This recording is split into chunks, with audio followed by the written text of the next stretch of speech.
frère Hermilka, serviteur Apollinaire qui vous répond. Vous avez dit ceci concernant la Torah orale, qui est aussi vieille, la Torah orale. S'ils ont dit Cham était noir, ce n'était pas pour manipuler les blancs. Pardon, c'était pas pour manipuler les blancs ou les noirs, d'accepter leurs conditions d'infériorité ou de manipuler les blancs. À l'époque, d'accord, quand les Juifs ont compris cela, quand les Juifs ont compris que le texte biblique fait de Cham quelqu'un qui est noir, à cette époque-là, les Juifs, quand ils ont compris dans ce sens-là, ce n'était pas pour convaincre les Blancs de dominer les Noirs ou de convaincre les Noirs d'être dans une position de domination. C'est simplement des textes qui véhiculaient ce genre de message et c'est comme ça qu'ils l'ont compris. Ok? Donc, vous faites partie des gens, frère Hermilka, je vous le dis amicalement. Ça me fait chier de vous le dire, mais je vous le dis. Vous faites partie des gens, vous êtes tellement des bébés spirituels qu'on est en train de fermer vos yeux parce que le mot race noire n'existe pas au niveau du Cham, bibliquement. Parce que bibliquement, ça n'existe pas, on s'interdit donc de croire que Cham est noir. C'est là où est le bas blesse. C'est là où je suis attristé pour vous, pour vous, pour vous. C'est pour cela quand vous aviez dit, c'était les Européens qui l'ont justifié. Non! Non! Les Européens, ils se sont appuyés dessus. Oui, c'est aussi une forme de justification, mais la manière dont vous aviez expliqué votre justification, c'est-à-dire ils ont inventé une exégèse. Non, ils ont simplement repris les anciennes exégèses qui le disaient.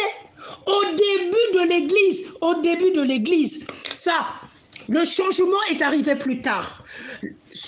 Le changement qui consiste à dire de ne pas dire que les Noirs sont maudits par Cham, parce que la race de Cham n'est pas mise dans la Bible.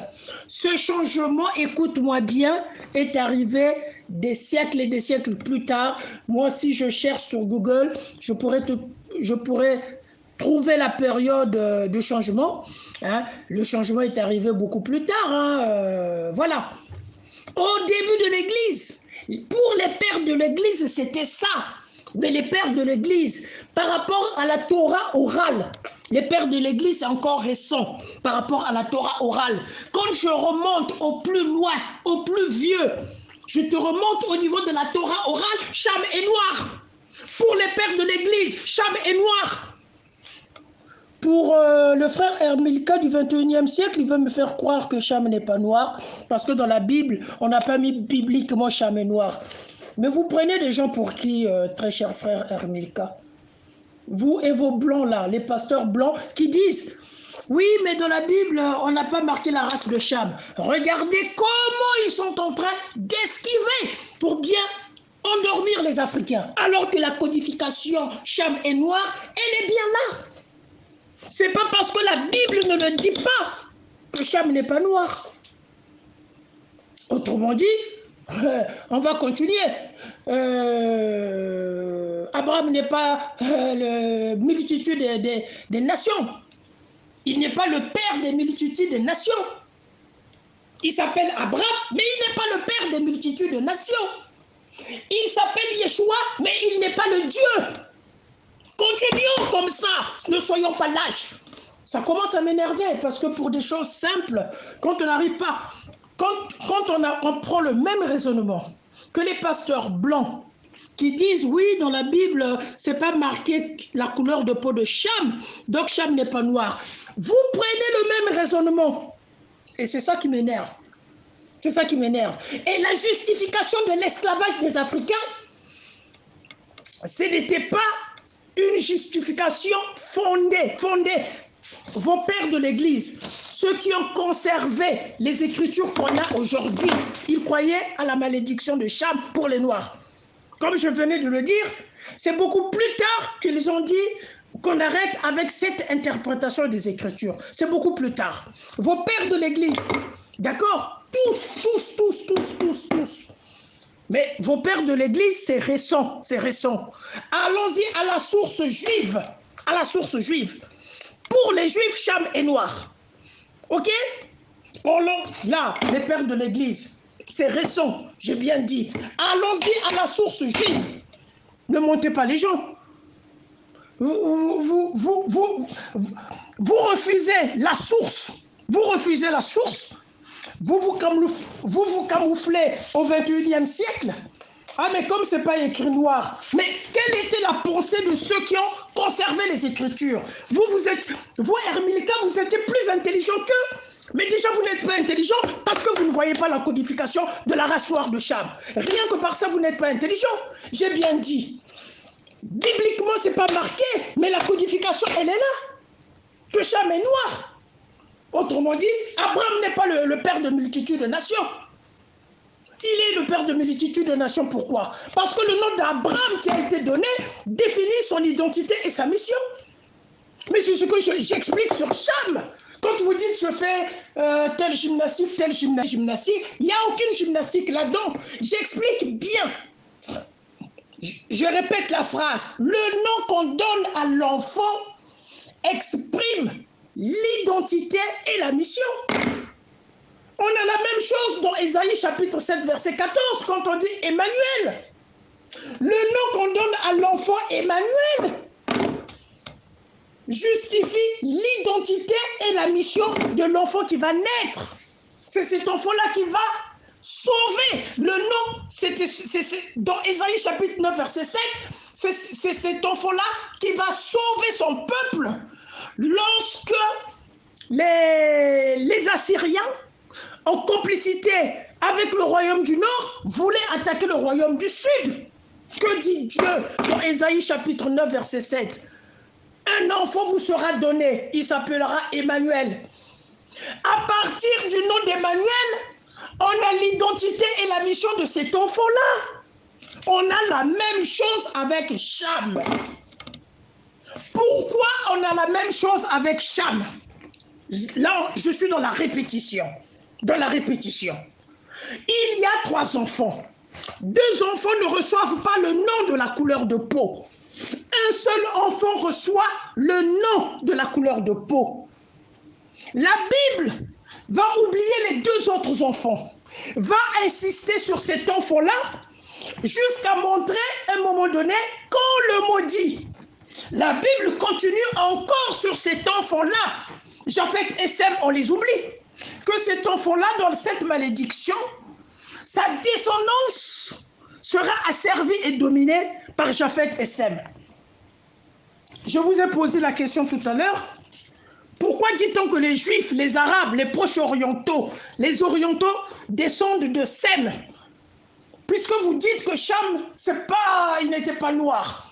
Non, vous avez dit Cham n'était pas noir. Vous avez aussi dit que vous aviez contredit Genèse chapitre 10, que les enfants de Noé, ce ne sont pas ceux qui peuplent le monde. C'est vous qui l'avez dit. Vous avez contredit Genèse chapitre 10. Vous ne croyez pas à Genèse chapitre 10. Je vous ai invité d'être ex-chrétien, puisque vous rejetez la parole de Dieu. Puisque vous n'y croyez pas à Genèse chapitre 10. Mais c'est tous ces morceaux-là qui forment le puzzle par lesquels on arrive à démontrer que Cham est noir. Parce que ce sont ces enfants-là qui peuplent les races du monde. D'accord? Ce sont ces enfants-là. Et nous avions l'expression les Sémites. Pourquoi? Parce qu'effectivement, la Bible présente les choses que les orientaux descendent de Sem. Pourquoi? Parce que Abraham descend de Sem. Et tous les orientaux, on les a mis du côté de Sem. Du côté de Sem, c'est là où viennent les Sémites. Les Sémites viennent du groupe de Sem. Et après, il y a un groupe de Japheth, il y a un groupe de Cham. Et lorsque vous dites que la Torah orale, c'est normal, moi non plus, je ne crois pas, parce que pour moi, c'est des fables. Mais là, qui a expliqué la Torah orale, qui va donner plus tard le Talmud? Qui est le premier qui a expliqué la Torah orale? Mais c'est Moïse. Mais c'est Moïse. C'est là où les chrétiens sont ridicules. Bon, Moïse n'a pas existé pour nous, mais pour vous, il a existé. Donc, si vous croyez que Moïse a existé, mais croyez à la Torah orale, puisque la Torah orale, je parle de la Torah. Vous saviez très bien, dans la Bible, il y a 3 volets. La Torah, le livre des psaumes et des proverbes, et le livre des prophètes. Ok? Toute la Torah, c'est Moïse. Toute la Torah, c'est Moïse. Mais je n'ai pas besoin de vous dire que la Torah orale, c'est Moïse. Ça coule de source. La Torah orale sont les explications de Moïse. Moïse, auquel vous croyez, il a expliqué aux sages hébraïques que Cham est un noir, il a été maudit, sa descendance, c'est ça la Torah orale. La Torah orale présente Cham comme étant un noir. La Torah orale, ça vient de la bouche de Moïse, selon les Juifs, c'est pas selon moi, selon les Juifs. Ce sont les explications de la Torah écrite. La Torah orale, c'est l'exégèse, si tu veux. La Torah orale, c'est l'exégèse de la Torah écrite. Donc, l'exégèse de la Torah écrite, qui est la Torah orale, ça vient de Moïse. Vous voyez? Donc, j'espère que c'est bien compris que Cham est noir. J'espère, parce que votre verset, chapitre 16, Ézéchiel chapitre 16, verset 3, d'accord, il ne s'agit pas, Dieu ne veut même pas dire par là que vous n'êtes pas plus que les Cananéens, non, Dieu ne veut même pas dire ça, parce que votre Dieu Yahweh, il a horreur des Cananéens, il a horreur des Cananéens.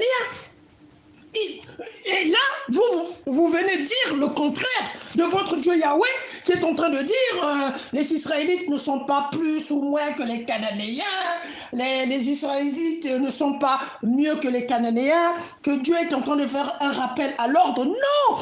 Vous avez mal compris le verset 3 du livre 16 d'Ézéchiel, chers frères. Et moi, j'ai bien expliqué ce verset-là, je répète. Dans ce verset-là, Dieu est en train de rappeler les devoirs que les Juifs doivent au Dieu Yahweh. Il est en train de rappeler les devoirs. Pourquoi il rappelle les devoirs? Parce qu'il y a le résidu infidèle. Quand vous avez dit tout à l'heure dans votre audio que moi j'ai dit il y a des prophéties quand il y a des guerres. C'est pas ce que j'ai dit. Il y a des témoins ici. Depuis 3 jours, je ne cesse de le dire. Pas à vous, à mes frères et sœurs qui étaient présents dans ce groupe de la communauté homéostasie. Je leur dis, lorsqu'il y a des prophéties et les prophéties et les menaces arrivent, dès lors qu'il y a un résidu infidèle de vos témoins, et là, nous sommes dans le cas.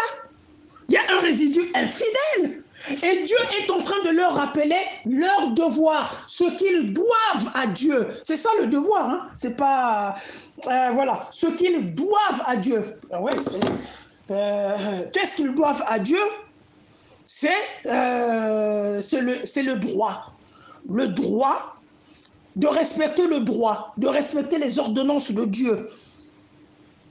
Et Dieu leur dit, c'est parce que moi je vous ai créé que vous me devez tout ça, que vous devriez respecter mes commandements.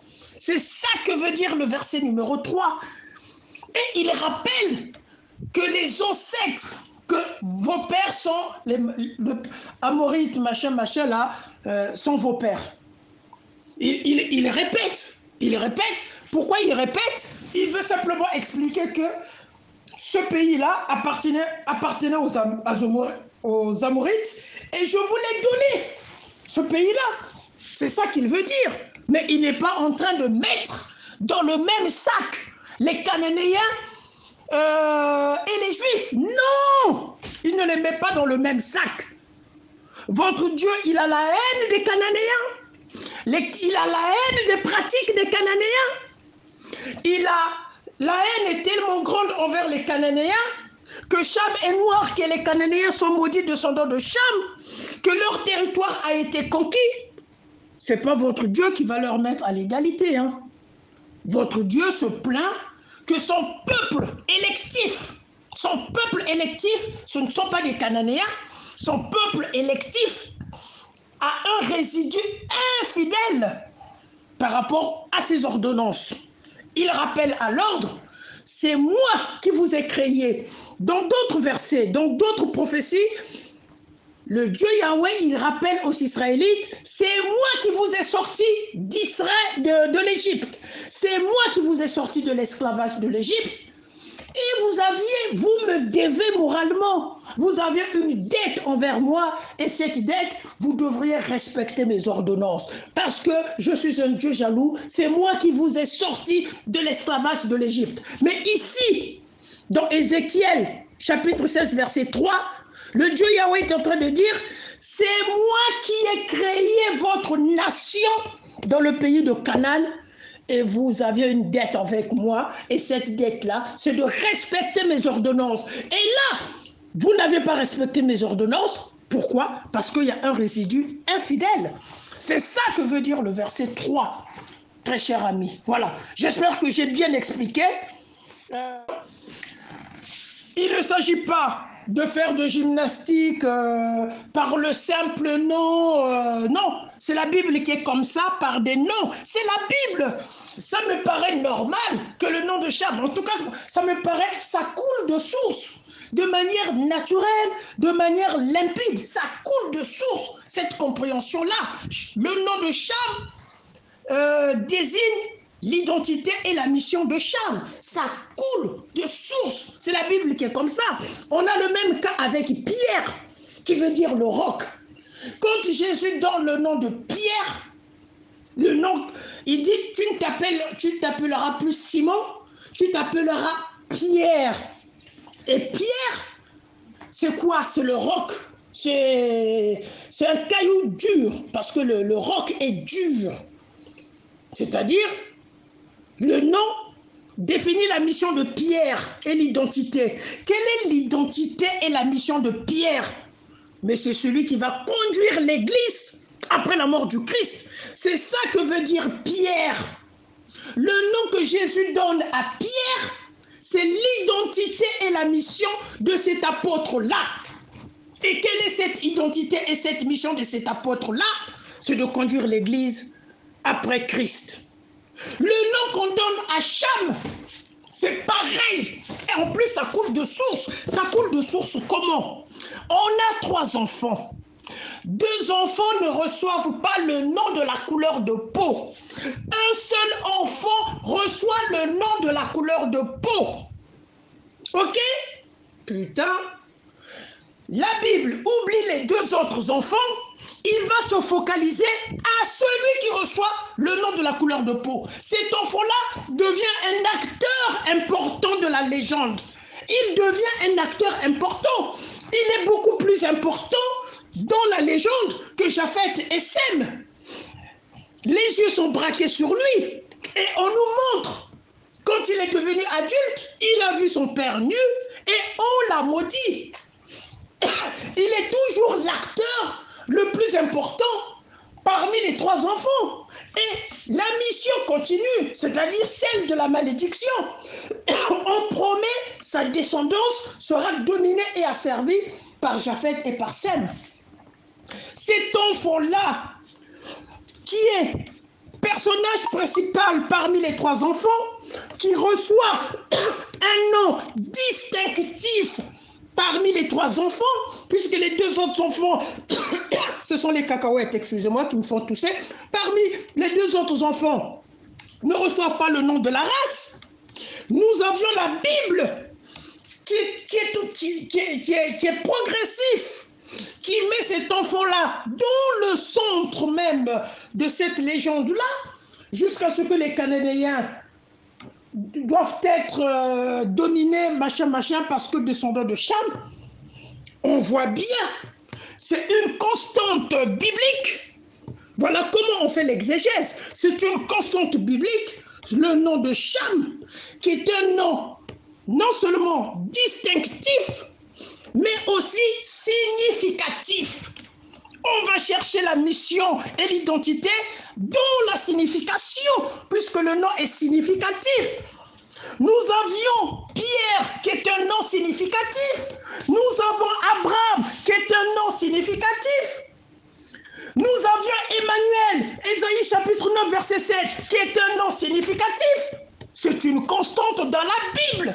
C'est une constante de la Bible. De cette constante-là, on voit bien l'acteur principal qui est Cham par rapport à Japhet et Sem. Ce nom-là, qui est significatif, désigne l'identité et la mission. Ce n'est pas une démonstration que je viens de faire. Ce n'est pas une démonstration que je viens de faire. Mais finalement, c'est pas la peine. Hein. Je dis bien, c'est pas la peine. C'est pas la peine.